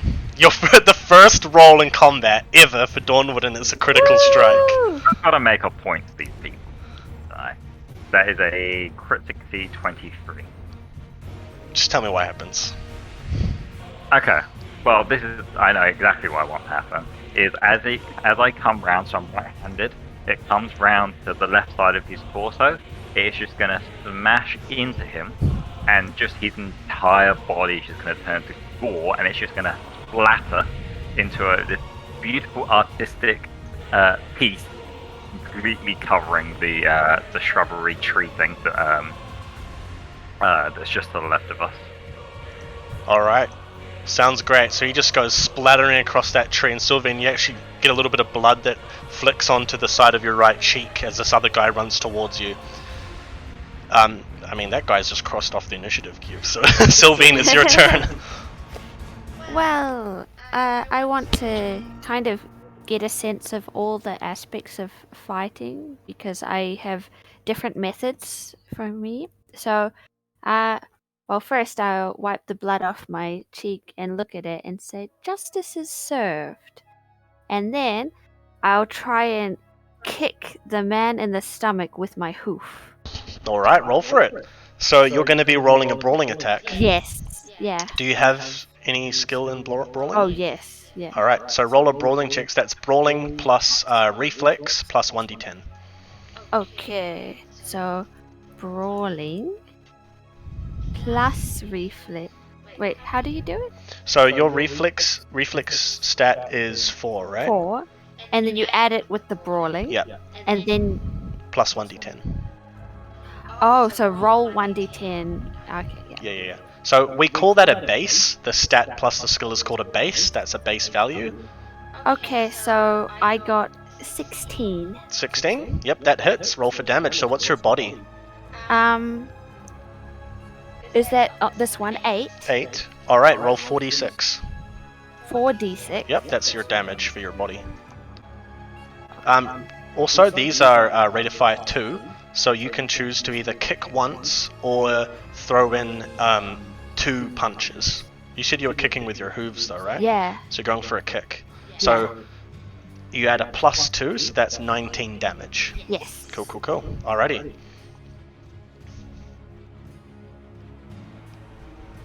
Yeah, Which so... kicking? Oh, in the stomach. Oh, if you'd kicked him somewhere else, it would have been a one-shot. Ooh! She's had some etiquette. Yeah. Yeah, some social etiquette, yeah. But yeah, this guy runs forward and he goes for to stab, but he's not expecting just flowing out of your dress these massive hooves, and they just boot him in the stomach, and you can almost feel the air fly out of his mouth, out of his stomach, and he goes flying back a couple meters just from how strong that kick is. And he's left like heaving on the ground for air. And Baldric, you can see the large guy. He's slowly moving forward. But off to your left, off to your right rather, this other bandit, he runs forward and he has a sword out ready to go, and he goes forward to stab at you. Yeah. And he is gonna probably not do too well. 13. No. Right, he goes forward, moves through to just stab it at your chest, and it just glances off your armor, and he's just left there staring up at you, and he's shaking in his boots. Alright, back to you, Baldric, and just as it comes back to you, you can see this guy move up closer. I would like to essentially just shove, like with the with my hammer, like just use it to shove him back into the other guy. The big guy? Sorry, you want to shove this guy into this guy? I don't see a mouse if that's what you're circling with. Oh, Like the guy that lunged at me? Yeah. Yeah, so as he's now just standing there, I just want to shove him back towards the other one. Alright, get to just roll a brawling check. Yeah. And what does brawling come under? Because I don't have brawling. Reflex. Reflex. Cool. Thank you very much. They 16. 16? Yep. Sweet as. So, what do you do? Do you pick him up, or do you just, like, push him? No, yeah, just with, like, the hilt, I guess, of the hammer. Yeah. Using that, and with my strap, just shoving him back. Alright, he goes flying back into the sky here, but as he flies, you just seen him flying a good 3 or 4 meters, but as he's flying through the air, the other guy, as he now gets closer, he's very big, he's almost as big as you. He's covered in fur. He isn't human, and he looks to be like an ogre. Chewbacca? No, the bandit goes flying. this Ogren, he smashes with his hammer and just pelts his ally off against the tree, much like you did to the other bandit, and he goes flying into the tree trunk and just smashes against the wall and falls to the ground, and blood flies up against, painting another layer of blood on the tree where you had painted blood, and he smiles and turns to you. Sylvain, your turn. Does he have a giant hammer as well? Sorry. He does have a giant hammer as well. Okay. I look at the guy that I had hoof kicked, and I'm like, I don't have time for you. And so I try to petrificate him. I want to turn him to paralyze him. Paralyze him? Okay. Yeah. So now you need to roll will plus your necromancy plus 1d10. So 1d10. Have you got the DV there for your spell? No. Okay. Just give me a second. So I need to add will and necromancy. What? Yeah, necromancy. And will. Yeah. Okay. I got 19. Oh yeah, no problem.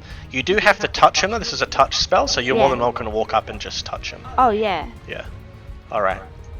So you quietly walk up to him and you just what? I don't have time for you. And I touch him.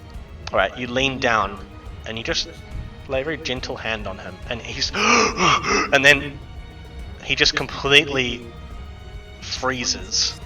Almost like he's just frozen in time, and you can almost hear cracking of bones, and his skin turns to a very pale grey.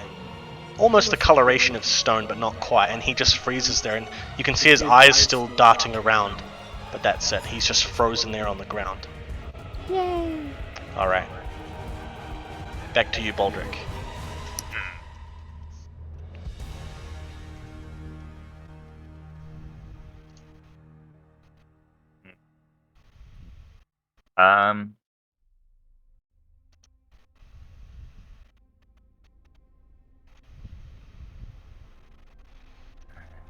Yeah, we didn't take any intimidation.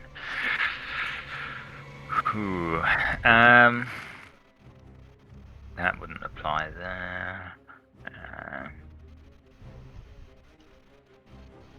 Okay. You call that a hammer? You sure you want to do this? I'd like to use persuasion. Ooh.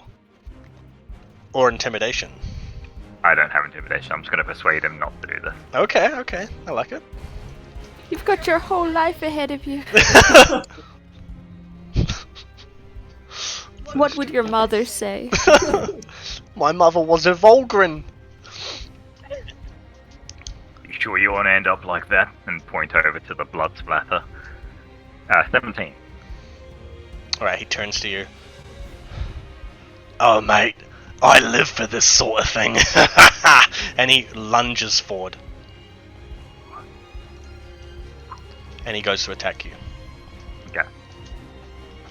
So he pulls up his hammer into the air, and it looks just slightly larger than yours, but definitely not of the same make. It's very haphazardly thrown together, and almost, you can see bits almost crumbling off in the air as he raises it to smash it down on you.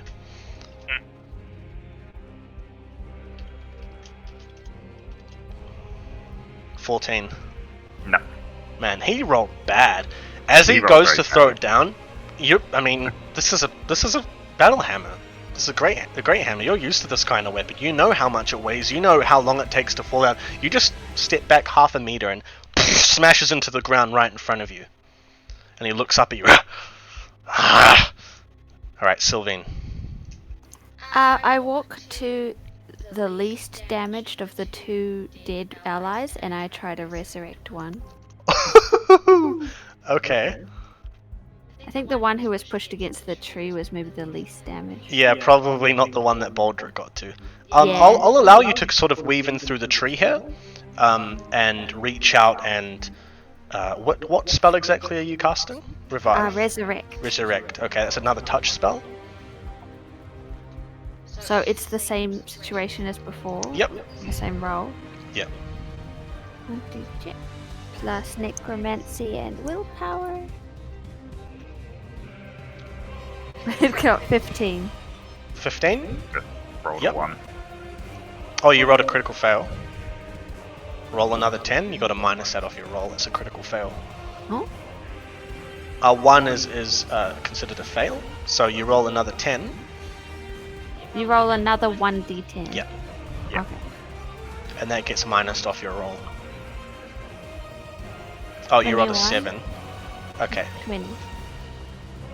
Yeah, so just the 10. So like the way it works, I'll explain it to you. So Oh. you roll your normal thing, right? Your normal attack or whatever, your skill check, and then if you roll a 1, that's considered a fail. So you roll another, just a 10-sided dice. Oh, without your. Yes, and that value gets minused off your roll because it's considered a very bad roll, a failure essentially.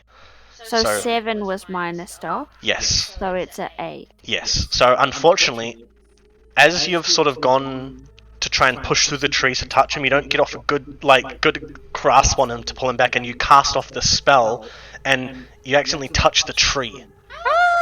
And instead of aiming to resurrect a person, you start resurrecting whatever spirits have died around this tree, potentially the spirits of these dead bodies. And the tree starts lashing out and slashing at your arms. And I want you to take 5 HP damage. Oh, that's a lot. Oh, yeah. Oh. But you're tanky as, right? Yeah, you I have am. like, you have like 32 HP. Alright, and this time you're starting to get coiled in these branches as well. They're starting to slash at you and grasp around you. And Baldric, as we come back to you, you can hear the tree sort of aching. It's like making noises, and it's very inhuman. Sorry, it is the big guy's turn now. Mine, right? Oh, sorry, no, your turn. Yeah. Okay. Seeing the tree suddenly go weird in my peripheral vision, I would like to, when I attack him, I want to try and, probably in the same area that I attacked the other guy, just to sort of throw his weight, not like a killing blow, but to throw his weight towards the tree. Okay. I would consider this an aimed shot because you're trying to like specifically force him to do something. So I would -6. Minus 6 to your roll, yeah. Okay. Because he's quite large, so it's not as difficult. He's very easy to hit, so. Okay, that was a 14. Oh, what, sorry? 14. Oh, 14 was his... Oh, no, 12 was his defense. Okay, sweet. So, yeah, you kind of hit with the right, like a side sweep to try and hit him into the tree. Yeah. Not really doing any damage, I just want to throw him into the tree. Alright, so you don't quite arch back fully, but you just pull your hammer off to the right and then swing it around, and you push your weight into it just a little bit to try and put a bit of force into it rather than crushing blow, and it throws him against the tree. Oof! And as he hits against the trunk, branches start curling down around this guy's massive frame. What's going on? And Sylvain, we go back to you. These branches are curling around you as well.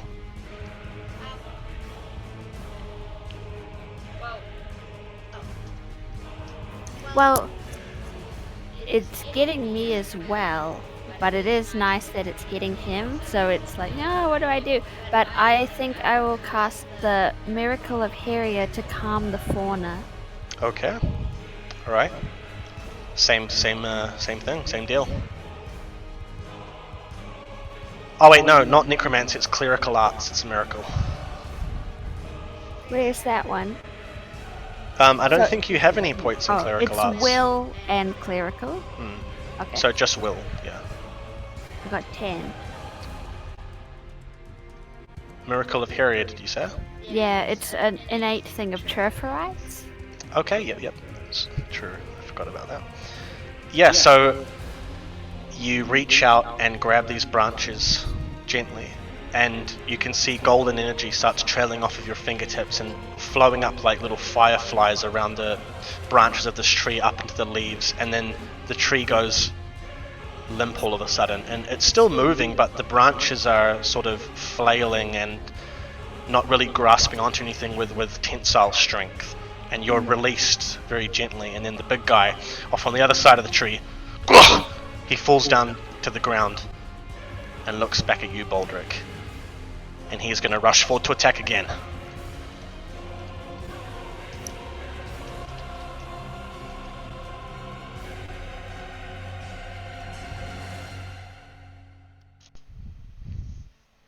Oh, 18, does that hit? That is my defense. Oh, okay, he does hit you. And he rolls 46, 16. Okay, so how does this one work? Is that ablate the armor type thing? Yes, so what's your armor's defense? My armor is 12. Alright, so you take 4 damage, because he rolled a 16, and you minus off 1 point of defense off your armor. 1 defense. Awesome. Yeah. So if I remember correctly, you have mail, right? Full mail, yes. Full mail, right. And so that has 2 DB, which is defense bonus, so that adds 2 to your guard. So if that lost about 5 or 6 points of defense... It is multiple by 5, right? Yeah. When it goes below 10. Yeah, when it goes below 10, sorry, it would take off 1 point off your guard. Yeah, alright. That is Baldric's turn, I think, yeah. Alright. Giving a little bit of a sigh. Alright. And just gonna wail on him deliberately to do damage this time. Alright. Roll for the hit. 14. Right, 14 does hit, yep. Down.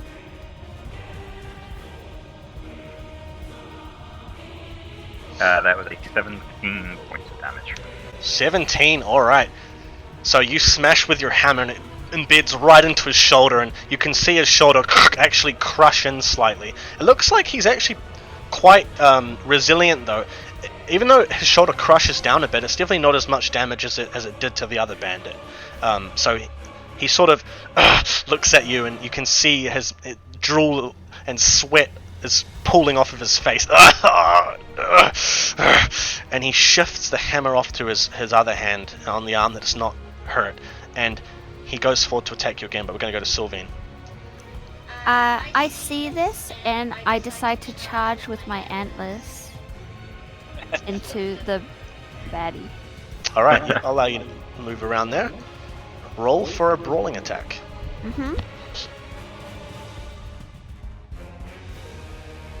So it's 1d10 plus brawling and body. Yep. 22! Critical! Woo! Roll another 10, just a d10. Oh, really? Yep. Yeah. Oh. We're getting at all these critical hits now before the real session starts. A 1! Critical fail. Critically failed your critical strike. Alright, yeah, so tell me what happens. So I scrape my hooves on the ground to get ready, and then I just charge so fast he can't even blink with my antlers down, driving them into his stomach and flipping him into the air, and he falls down, crashing through the branches to the ground, where he lies twitching until he stops. Wow, alright. And yeah, you actually throw him up in the air and smash him on that boulder behind you. And so as he smashes on, you can hear and the boulder, he's actually been just like embedded onto the boulder, and blood just starts pooling off of this rock onto the forest floor. And then I go, oh, and flick my hair out of my eyes and say, teamwork. There we go. I'm gonna throw up my hand for a high five. High five. Well done. Yes. Oh yeah. The ground starts shaking. Don't know if you can hear it. The ground starts shaking, and the tree beside you starts shaking. All the trees around you start shaking. Footsteps slowly get louder and louder. You hear off in the distance. What was that? It doesn't sound friendly. Walking out of this forest grove, you can see a colossal figure, towering 10, 12, 15 feet, slowly walks into the grove, coming to see whatever commotion has been going on in its grove. As it gets closer, you can see it's in fact a Volgrin, a towering troll with a large menacing eye and a mane of pure white. And it's carrying this huge club that looks to have been fashioned from rock, bone, and possibly flesh. And as it walks, dragging this club behind it. It's so colossal. This club is so heavy that even this giant towering monster can't even fully carry it at all times. And as it comes in, it looks at you. It bears these huge fangs from its lower jaw, and you can almost taste its breath as it breathes out towards you, and it's pungent and disgusting. And it just slowly moves towards you. What do you do? Do you think we've angered it? I think we may have. Well, think we should perhaps we should attack from either side so that if it swings, it will only kill one of us. I can bait. You do your thing. I'll keep you distracted. Okay. Oi! Over here! I'd like to step up towards the little shrub just like above me. Up here? You can move up to here if you want. I don't see a mouse. Yeah. I like up there, and then I'm gonna like swing my Oi! Over here! And you can see its large eye just latch onto you immediately, looking right in your general direction. And it looks like it seems as if it's trying to talk to you. And it just lurches forward and hoists its club up into the air. Alright, Sylvain. I try to resurrect the big guy I just killed. Yeah, the big guy is over here on this rock. Yes, I run to him and go to resurrect him Okay. as my fighting slave. Roll for it. So, 1d10. And necromancy and will. Yes, that's correct. Yes. 18. Oh yeah, wow. Okay, that's a good roll. Wow, you only rolled a 4 though, that's crazy. Wow, okay. Yes, I'm a very skilled necromancer. Yeah, so you walk on over and you just reach out your hand and it starts coiling with this sort of purple and blue, and you push your hand down onto his chest and his body lurches up as if being held by some sort of invisible force, and then the body sort of inhumanly lurches upwards and then pushes itself up off the rock and it Fight for me. looks at you and bows its head slowly, and you can see his skin behind the fur is very grey and almost drooping, and its eyes are dull and grey, and its mouth is just agape like the jaw has been broken, and blood is still pooling out from the chest, but it looks at you. And then its head kind of twists, almost breaking its spinal cord with the inhuman sort of pressure with which it turns, and it starts sort of hobbling over to you, Baldric. Alright. Slightly vomit in my mouth. He's not gonna fight Baldric, is he? I don't know, you'll have to ask him. Alright, the towering Volgrin leaps forward and it goes to attack you, Baldric. Are you wanting to try and block the attack? Do you want to try dodge, or...? Only blocking. Okay. My character's never gonna evade. Alright, true. Okay. Too old and too blind for that shit. 18. Yeah. 18 to hit, right? Okay.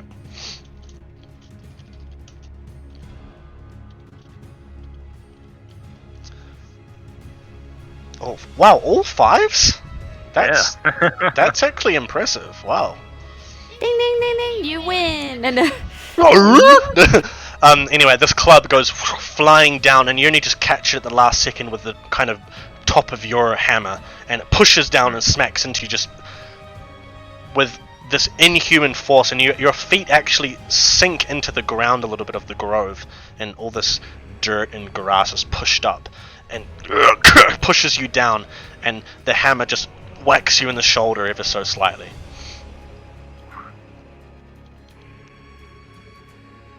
Alright, your turn now, Baldric. Where's that bloody bard? I would like to adjust myself out of the ground a little and sort of like step, do like a hop skip, and use that motion to swing into the calf, into his like left calf muscle. Yeah, and, okay. Like, incapacitate him down. Sounds good. Are you wanting to like actually aim for this attack, or? Not really, because I assume like the size of his calf would be Yeah. like, easy enough to hit. Yeah. Yeah. Just roll for a normal attack. Yeah. 14. 14 was the difficulty. Yep. Roll for damage.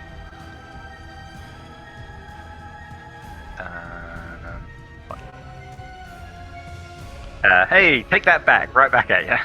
20. Let's freaking go. That's some good damage. Alright, yeah, so the hammer goes flying down into his calf muscle, and you actually see it crack just slightly. It looked like you broke some tendons. The bones still look to be in good shape though, but definitely looks like you did some damage in there, and you can see the tendon actually bursts open and blood actually spurts out into your face just a little bit.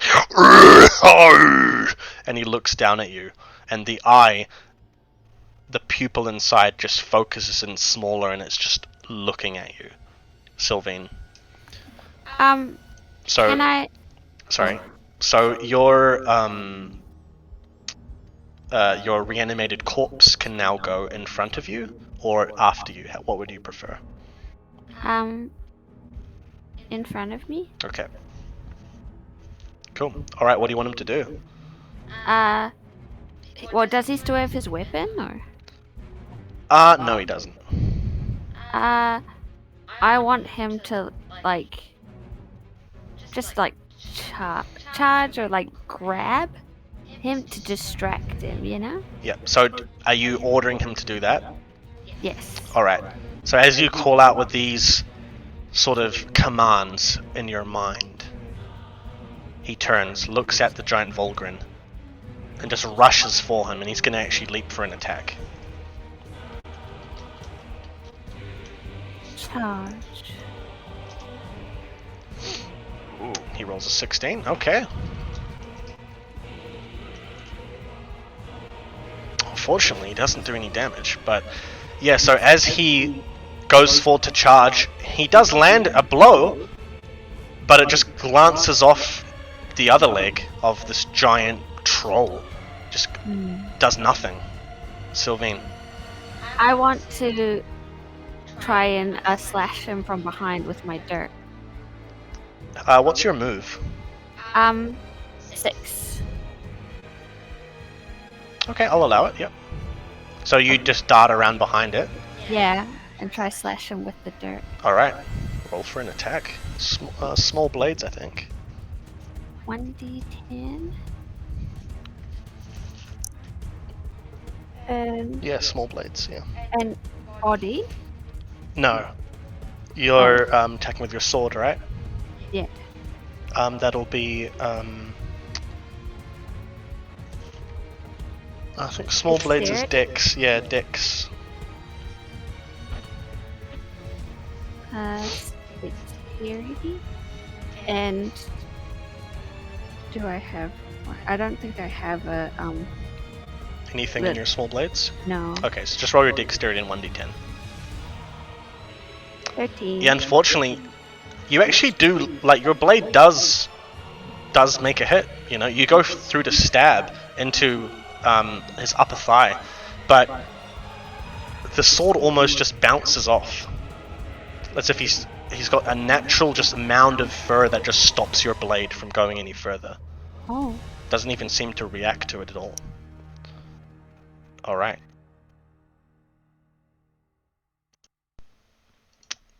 Now the Volgrin pulls up his hammer again, and he actually shifts his attention to your reanimated corpse, Sylvain, of this large Olgrin, and he looks down at it, and his eye, and he seems to be trying to talk again,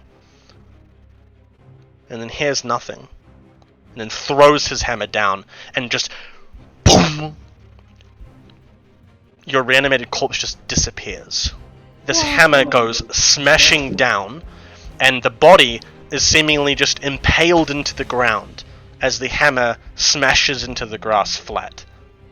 And then he pulls, well, his club rather, and then he pulls the club off, and all that's left is just a little flat pancake of flesh and bones on the ground. And the Volgrin just cackles with laughter. Looks back at you, Baldric. Your turn. Standing up now? Sorry? Is he like standing up? Yeah, so he never fully fell over. Like, he was kind of just fallen down a little bit, like almost onto one knee, but not quite. So he's still in that same position. Okay. I would like to just go for a hit, just a full-on body hit. At this point, just anywhere. Just to try and get him down more. Cool. That's a crit. Oh, let's go! Oh, 28! Oh! 28. Roll for the damage. Nice. Okay, that was 23 damage. Okay, you know what? We're gonna do something cool here. So you got 2 6s there, but because you critically succeeded, I'm gonna make it as if you got another 6. So I'm actually gonna let you do a critical strike on him. Hey. So, I believe it's page 80, 86? Not quite. What page? 91, page 91. So you can roll a d10 for a body critical strike. Ooh, that looks cool. Yeah.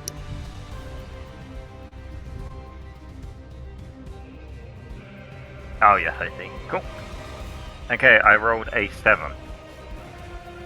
Right, chest wound. Alright, actually here I was mistaken. It is normally just 2 6s, so roll another d10. You can do 2 critical strikes. Ooh.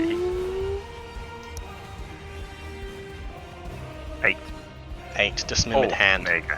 Alright, so as your hammer comes hurtling down on its body, it actually raises up its hand to try and block, but your hammer just smashes down and the hand tears back and smacks like its own forearm with the tip of its fingers, and the hand rips off, the flesh just flying up in the air, and the hammer comes hurtling through that space that's left as the hand flies up into the air. You smash into its stomach and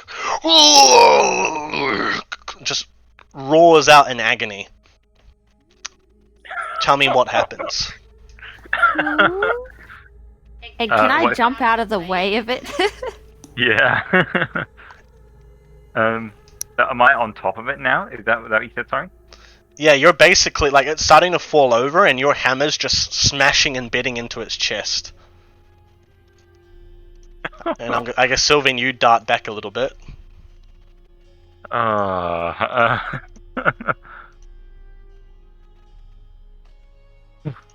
kind of want to talk to her, but I don't know how I could possibly talk to her. You just go roar, roar, roar, roar, roar, like Dory talking to whales. Yeah, I think I'm just gonna have to just be brutal and just raise my hammer up, just pulverize his head, right? His eye. Yeah. So I'll aim my hammer specifically at at his eye socket. Oh man, yeah, and he's on the ground and his arm, he's not even looking at you right now, he's looking at his arm which has just flown off and disappeared into the trees. He's looking at the stump that's left. Put him out of his misery, I suppose. What's his misery though?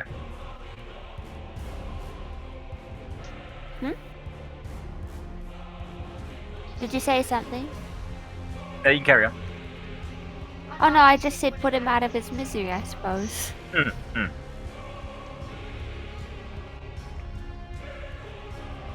What happens? What do you do? Yeah, bring my hammer down. Oh, okay, yep. So you bring your hammer down on its side, and Sylvain, you just do you watch? What do you do? She watches.